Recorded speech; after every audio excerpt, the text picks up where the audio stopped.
지금 하루가 급한데 언제 글짓기나 하며 놈들의 선심을 기다리고만 있을 수가 있소? 내게 장정 100명만 주시오. 까짓것 부근을 확 쓸어 말과 군수물자를 넉넉히 구해오겠소. 금방이라도 사모를 짚고 나설 기세였다. 그런데 마침 망을 보고 있던 장정 하나가 군막으로 달려들어오며 외쳤다. 말입니다. 100여 필은 좋게 되어 보이는 말대가 저자에서 이쪽으로 오고 있습니다. 그 말에 세 사람이 한꺼번에 군막을 나가 내려다보니 정말로 말 한 떼가 부옇게 먼지를 날리며 몰려오고 있었다. 마침 잘 됐군. 어떤 놈의 말인지 모르지만 저걸 뺏어 씁시다. 황건적을 물리친 뒤에 돌려주면 될 거 아니요? 장비는 말을 보자 더는 참지 못하겠다는 듯 그렇게 말하며 손짓을 해 장정들을 불렀다. 그러나 한동안 말대가 몰려오는 것을 살피던 유비가 조용히 손을 저어 장비를 말렸다. 장비 기다려라. 보아하니 이리로 몰려오는 것 같다. 차라리 그 주인에게 좋은 말로 도움을 청해보자. 힘으로 덮치는 것은 그때 가서도 늦지 않다. 그때 다시 관우가 거들었다. 형님 말이 맞네. 아우, 잠깐 기다려보세. 더군다나 말대를 모는 사람들이며 앞선 주인의 모습이 어딘가 낯익은 듯하네. 과연 그랬다. 도원에서 드는 걸 보니 앞선 사람은 소쌍과 장세평이었고 말대를 모는 것은 그들의 종자들이었다. 하늘이 우리를 도와주시는구나. 유비는 속으로 가만히 외쳤다. 그들이라면 어떻게 말을 변통해 볼 수 있을 것 같았기 때문이었다. 그러나 얼굴에는 터럭만큼도 그런 기색을 드러내지 않고 어엿하게 나서 그들 둘을 맞았다. 장대인과 소형이 이 누추한 진중을 어이 알고 찾으셨소? 세 분 대엽께서 의군을 일으키셨다는 소문은 이 탁군 전체에 파다합니다. 이 소 아무개의 귀가 촌동으로 틀어막혀 있지 않은 다음에야 어찌 그걸 듣지 못했겠습니까? 해서 도울 일이 없을까 하고 달려와 보았습니다. 소쌍이 얼굴 가득 웃음을 띤 채 그렇게 대답했다. 장세평도 평소와는 딴 사람 같은 얼굴로 소쌍의 말을 거들었다. 아무래도 의군을 일으키시자면 말과 군수물자가 필요할 것 같아. 여기 말 100여 필과 금은 500냥 좋은 쇠청근을 가지고 왔소. 거두어서 요긴하게 써주시면 그보다 더 다행이 없겠소.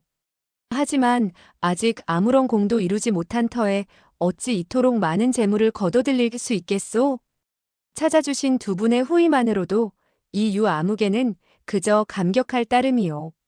마음은 기쁨으로 뛸 듯하면서 유비는 짐짓 사양하는 채 했다.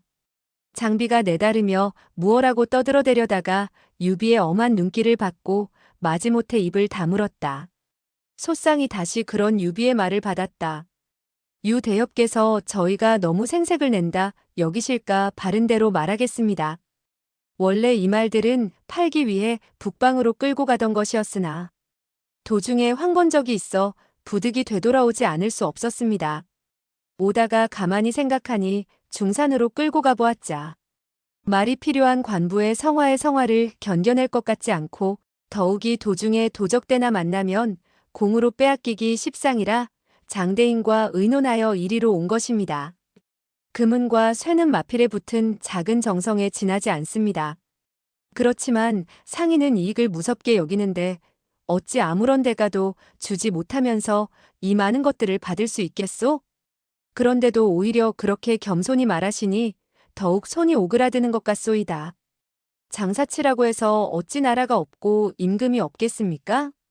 비록 몸소 싸우지는 못하나 재물이라도 내어 작은 보탬이 되고자 하니 대엽께서는 거두어 주십시오. 소쌍의 청은 자목간곡했다. 그러자 옆에 섰던 관우가 천천히 입을 열어 소쌍을 거들었다. 형님, 소형의 뜻이 이토록 간곡하니 거두어 드리시지요. 훗날 도적을 물리친 후에 되돌려줄 수도 있지 않겠습니까? 맞소. 우리가 이 말을 차지한다고 해서 사사로운 욕심이나 채우자는 것은 아니잖소? 위로 나라를 구하고 아래로 백성을 평안케 하자는 노릇이니 이만 거두어 드립시다. 장비도 더 참지 못하고 나서서 그렇게 관우를 거들었다. 유비는 그래도 한동안을 더 사양하다가 장세평까지 나서 거듭 간곡히 청하자 겨우 말과 금은을 받아들였다. 두 분의 의기를 뼈에 새겨 길이 기억하겠습니다. 그리고 두 사람을 위해 술자리를 마련하고 그들을 칭송해 마지 않았다. 소쌍과 장세평이 중산으로 돌아간 뒤 유비는 곧 솜씨 좋은 대장장이를 불러 새로 얻은 쇠로 세 사람의 무기와 갑주를 만들고 용사들을 위해서도 투구와 갑옷을 만들게 했다. 원래 유비에게는 선대로부터 내려온 보검이 있었다. 중산 정왕이 차던 칼로 보석과 구슬로 장식된 값진 것이었으나 실제 싸움에 쓰기에는 너무 짧고 가벼웠다. 이에 유비는 새로이 5자 길이의 상고검을 하나 벼리어 무기로 삼았다. 관우에게도 전에 쓰던 청룡도가 있었으나 역시 무게 82근에 칼자루만도 10자나 되는 청룡 언월도를 새로이 벼리었고 장비도 선대 철사모를 버리고 새로이 길이가 한길 8자나 되는 뱀 모양의 창으로 바꾸었다.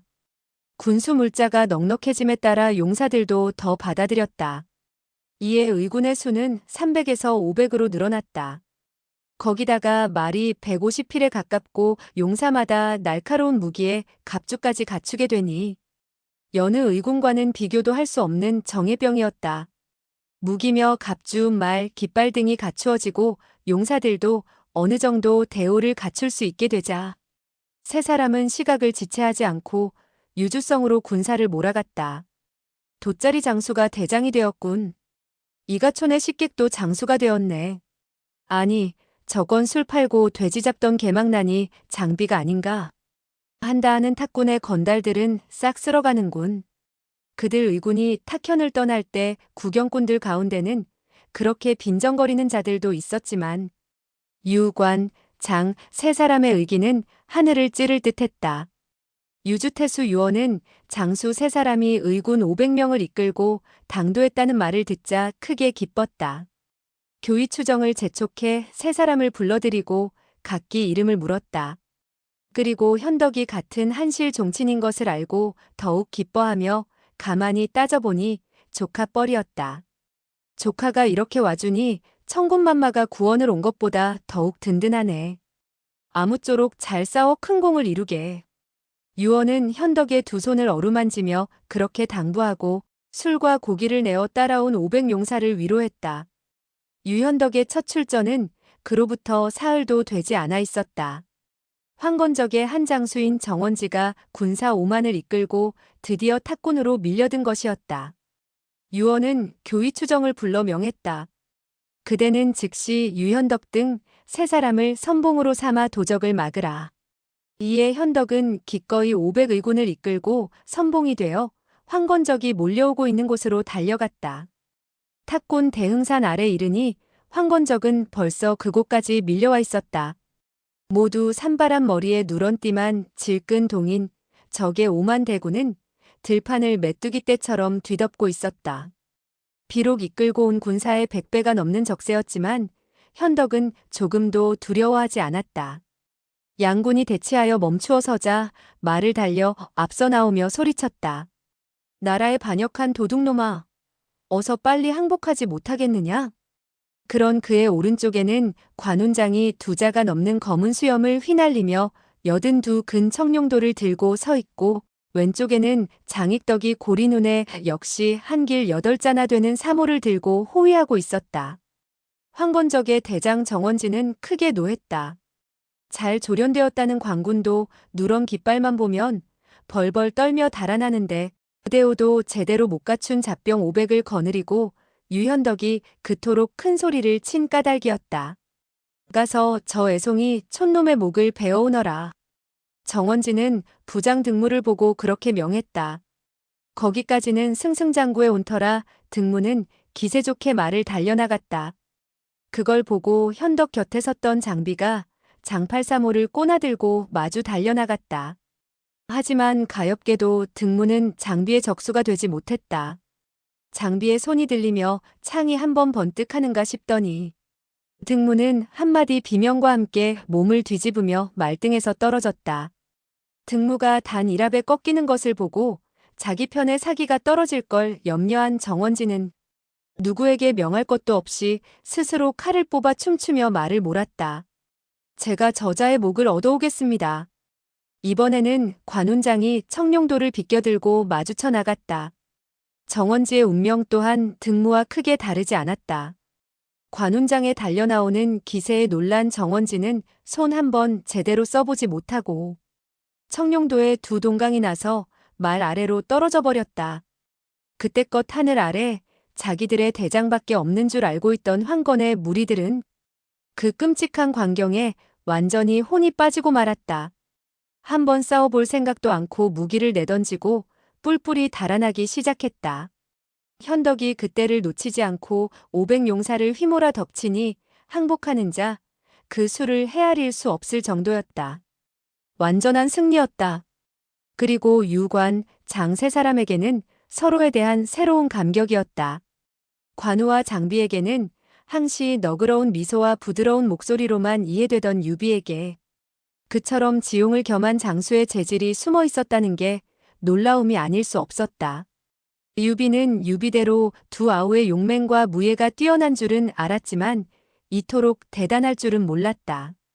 그런데 적어도 한 무리의 대장을 각기 한창 한 칼에 떨어뜨리니 어찌 놀랍지 않겠는가? 뒤이어 달려온 교의 추정도 놀랐다.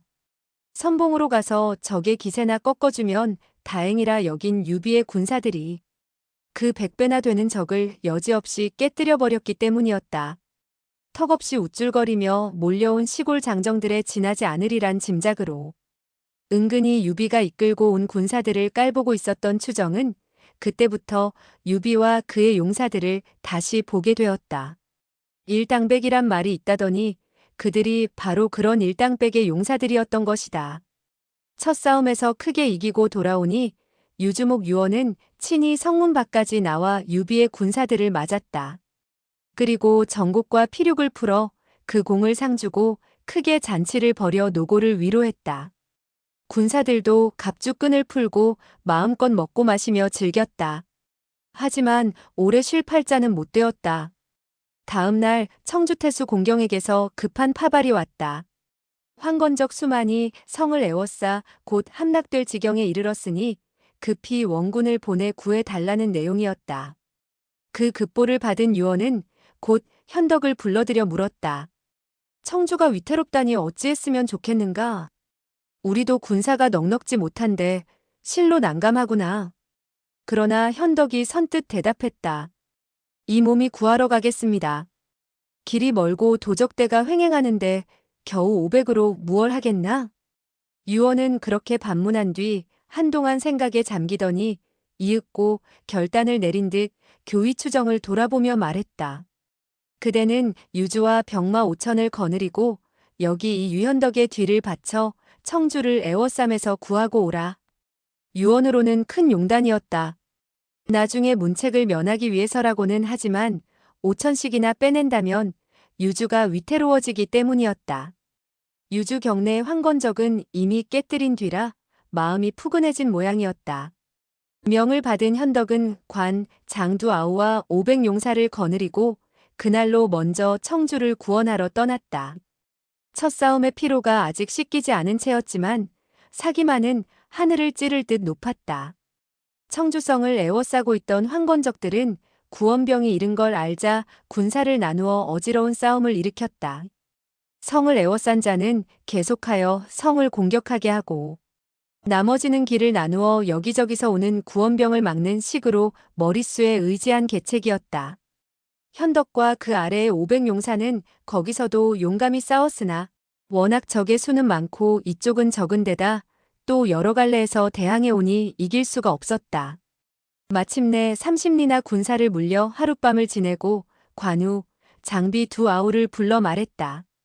도적들은 머릿수가 많고 우리는 적으니 반드시 기계를 써서 군사를 움직이지 않으면 이길 수 없을 것 같다. 그리고 추정의 봉군이 이르기를 기다려 한바탕 매복계를 펼쳤다. 관우로 하여금 가까운 산 오른편에 일천군마를 이끌고 숨어있게 하고 장비는 산 왼쪽에 역시 일천군마를 거느리고 숨게 한 뒤 징소리를 군호 삼아 일제히 내달아 싸우도록 일렀다.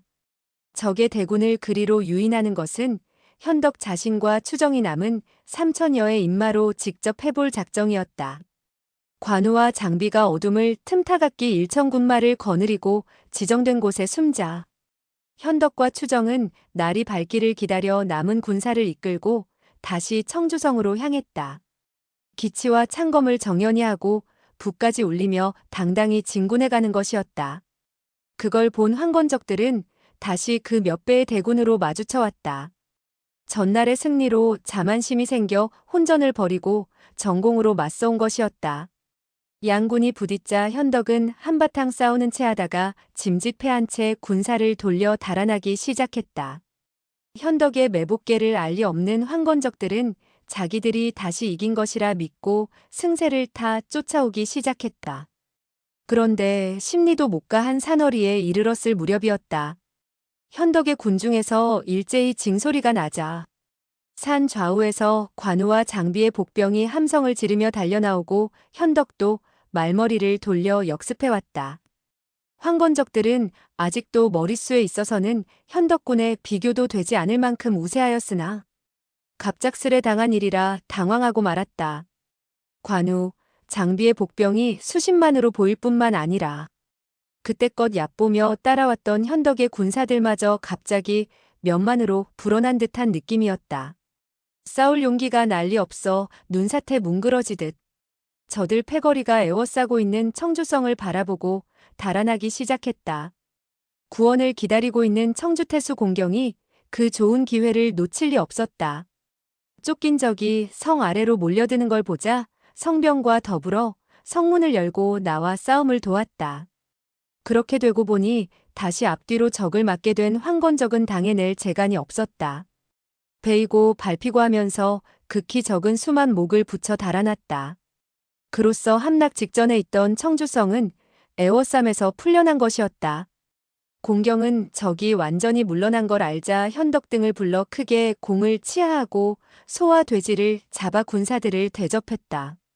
이때 교의추정은 유주성이 불안하여 급히 돌아가기를 청했다. 그러나 현덕의 생각은 달랐다.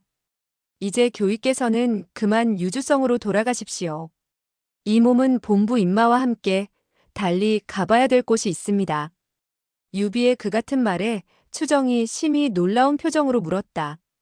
태수께서는 도적들로부터 유주를 지키는 일에 장군을 기둥이나 들보처럼 여기시는데 어인 말씀이요? 우리 유주를 버리고 어디로 가시려요? 근자에 들으니 노식 중랑장께서는 광종 땅에서 황건의 우두머리 장갑과 싸우고 계시다고 합니다. 제가 일찍이 스승으로 모신 바 있어 이번에는 그쪽으로 도우러 갈 작정입니다. 유주의 도적은 이미 예봉이 꺾였으니 앞으로 큰 우환은 없을 것입니다. 그러자 추정도 고개를 끄덕이며 유비의 말을 받아들였다. 장군의 뜻이 그러하시다니 이 몸이 더 말릴 수 없구려.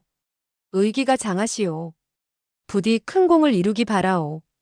그리고 데리고 온 5천 인마를 이끌고 유주로 돌아갔다. 유비는 자신이 본시 이끌고 온 500의군만을 이끌고 그날로 광종을 바라고 떠났다. 광종에 이르자 인마를 영문 밖에 세워둔 채 노식의 진중을 찾아간 유비는 먼저 이름을 들여보내 옛 스승께 뵙기를 청했다. 노식도 옛 제자를 잊지 않고 있었다. 손수 장막을 걷고 유비를 맞아들였다. 내가 탁군을 떠날 때는 아직 흥망의 소년이더니 그 사이 헌헌장부가 다 되었구나. 그래, 어인일로 이 험한 곳까지 와 나를 찾았느냐? 유비가 스승을 뵙는 예를 마치자 노식이 부드럽게 물었다. 두 아우와 500장정을 모아 스승님을 도우러 왔습니다. 두 아우라. 너는 호로머니의 외아들이 아니더냐? 그리고 500장정이라니? 두 아우는 이번에 결의한 관우와 장비란 자이옵고 500장정은 오직 진충보국의 일념으로 의군에 응한 탁군의 용사들입니다. 이어 유비는 의군을 일으키게 된 경위와 유주 및 청주에서의 싸움 등을 자세히 말해주었다. 듣고 난 노식의 얼굴이 더욱 밝아졌다. 나는 내가 정강성의 문화에 들어 학업을 잊지 않고 탁군의 저작거리를 헤맨단 말을 듣고 근심했다. 그런데 이제 보니 오히려 내 뜻을 저버리지 않았구나. 심려를 끼쳐 죄송스럽습니다. 공손창과는 아직 자주 내왕이 있느냐? 몇 년 전 탕령으로 있을 때 얼마간 가까이서 대한 뒤로는 한 번도 만나지 못했습니다. 그럴 것이다. 아직 양주에서 오랑캐를 막느라 몸을 뺄 겨를이 없다. 실은 이번에도 그를 불러 곁에 두고 쓰고자 했으나 여의치 못해 달리 사람을 구해왔다.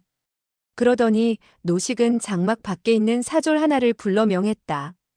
원교위를 들라 하라. 원교위라면 누구를 말하는 것입니까? 원소라고 사세오공의 명문인 하남원 씨가의 후예니라.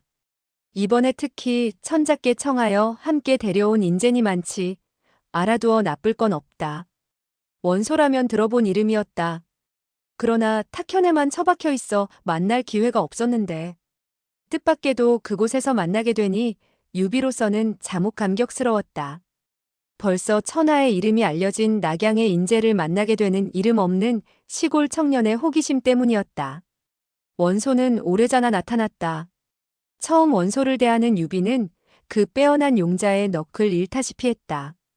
원래도 준수한 모습인데다 금동투구와 금빛 수술, 비단깃을 단 번쩍이는 점포에 보석과 구슬로 칼자루를 장식한 보검을 차고 나니 더욱 준수하고 영걸스럽게 보였던 것이다.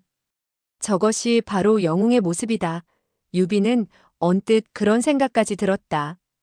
그러나 원소는 유비 따위는 안중에도 없다는 듯 똑바로 노식에게 다가가 굴레를 올리며 단정히 물을 뿐이었다. 저를 찾으셨습니까? 그러네. 내 특히 원 본초에게 알고 지내게 하고 싶은 사람이 있어 불렀다네. 그리고 유비의 손을 끌며 소개했다. 여기 이 아이는 탁군에 사는 유비로 자는 현덕이며 한실 종친일세. 지난번 내가 신병을 핑계로 은거했을 때 얻은 제자인데 이번에 향리의 용사 500을 모아 특히 이 옛 스승을 돕고자 찾아왔네. 우레 같은 이름만 듣다가 이렇게 뵙게 되니 실로 이 몸에게는 광영입니다. 앞으로 많은 가르치심을 빌겠습니다. 유비는 공손히 손을 모아 예를 했다. 그러자 비로소 원소도 유비를 살펴보았다. 좀 특이한 용모이기는 하나 대단찮다고 느껴지는 모양이었다. 원소라 합니다. 오히려 가르침을 빌겠습니다. 몸에 밴 예절로 공손히 응하기는 해도 어딘가 마지못해 하는 듯한 데가 있었다. 사실 낙양에서 당대의 명사들만을 사귀어온 원소에게는 유비가 특별한 인물로 보일 리가 없었다. 기껏해야 탁궁 같은 궁벽한 곳에서 우물안 개구리처럼 우쭐거리다가 숭어가 뛰니 망둥이도 뛴다는 식으로 나라가 어지럽자 섣부른 공명심에 잡병 약간을 모아 나선 시골뜨기로밖에는 보여지지 않았다. 유비의 기이한 체모는 사사로이 지은 허름한 점포에 가리워 드러나지 않았고 크고 환한 정신도 아직은 접할 겨를이 없었기 때문이었다. 아마도 노식 같은 인물이 소개하지 않았더라면 원소의 자만으로는 이름조차 통하기를 꺼렸을 것이다. 무엇보다도 사람을 응대하는데 밝은 유비가 그런 원소의 기분을 느끼지 못할 리 없었다. 일시 부끄러움과 분함에 빠졌으나 이내 슬며시 위로가 느껴졌다. 이 사람의 정신은 빼어난 그 용모를 따르지 못하는구나. 덕도 예절을 따르지 못하고 그런 생각이 얼른 들었기 때문이었다. 그러고 보니 눈부시던 원소의 용모도 새롭게 비쳤다. 이목구비 어느 것 하나 나무랄 데 없었지만 어딘가 풀어지고 흩어져 결단성과 의지를 보여주고 있지 못했다. 처음 그가 나타났을 때 어떤 무형의 힘처럼 유비를 억누르던 눈부신 빛 같은 것도 명문이란 배경과 오랜 배움과 몸에 배인 예절이 어우러져 내는 무력한 후광일 뿐이었다. 분명 한 거목이기는 하지만 모든 것이 갖추어진 시대에나 천하를 위한 제목을 이룰 수 있는 거목이었다. 인사를 나눈 두 사람이 한동안 말없이 살피고만 있자 노식이 이상한 듯 유비에게 물었다. 천하의 원소를 만나보니 어떠냐? 안목이 새롭게 열리는 듯합니다. 스승님의 은혜로 이 미천한 몸이 일생의 광영을 입었습니다. 어느새 유비의 얼굴 가득 봄바람처럼 부드럽고 따스한 기운이 떠올라 있었다. 목소리도 어찌나 정성이 우러나는지 두 번씩이나 상찬을 듣게 된 원소도 절로 마음이 누그러져 사양을 했다. 과찬의 말씀이요. 내가 보니 유공이야말로 숨은 영걸이시오. 그렇게 자리가 풀려나가자 노식은 다시 화제를 바꾸어 원소에게 물었다. 지금 적의 형세는 어떠한가? 아직 저희 근거지에 숨어 움직이지 않고 있습니다. 애워쌈을 풀지 말고 엄하게 감시를 계속하라. 멀지 않아 군량이 닿으면 적도들이 스스로 싸움을 걸어올 것이다. 그런 다음 노식은 유비를 돌아보았다.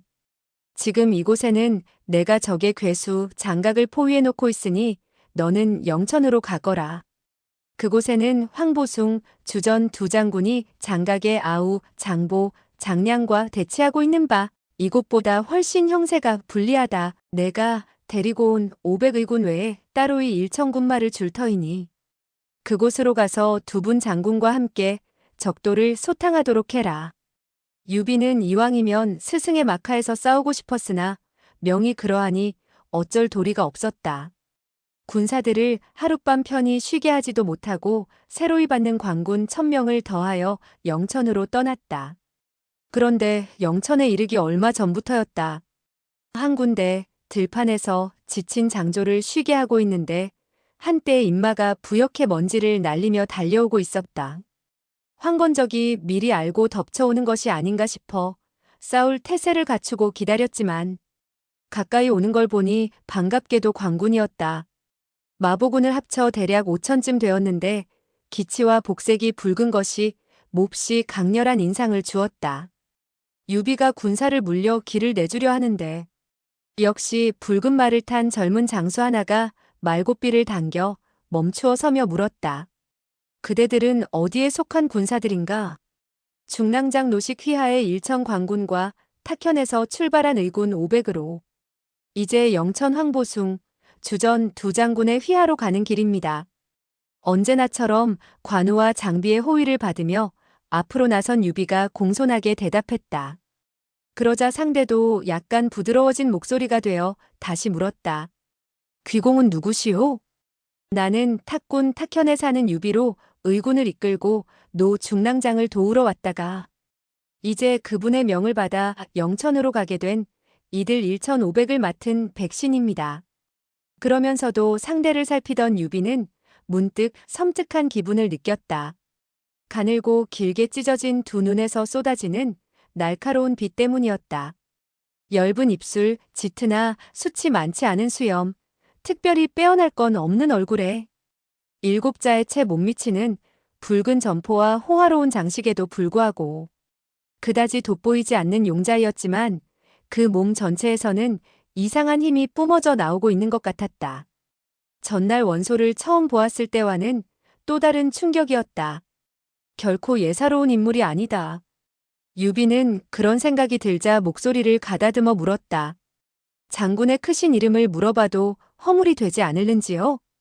그러자 무엇 때문인가 유비를 유심히 살피고 있던 상대가 정중하게 물음을 받았다.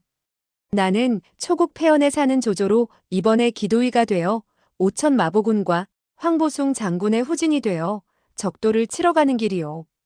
역시 세상은 허명을 전하지 않는 모양입니다. 여느 분은 아니시리라 짐작했습니다만. 그렇다면 귀공께서는 이 몸에 보잘것없는 이름을 들은 적이 있으시오? 낙양 북부도 위에 매서운 이름을 누가 모르겠습니까? 이렇게 직접 뵙게 되니 실로 감격스럽습니다.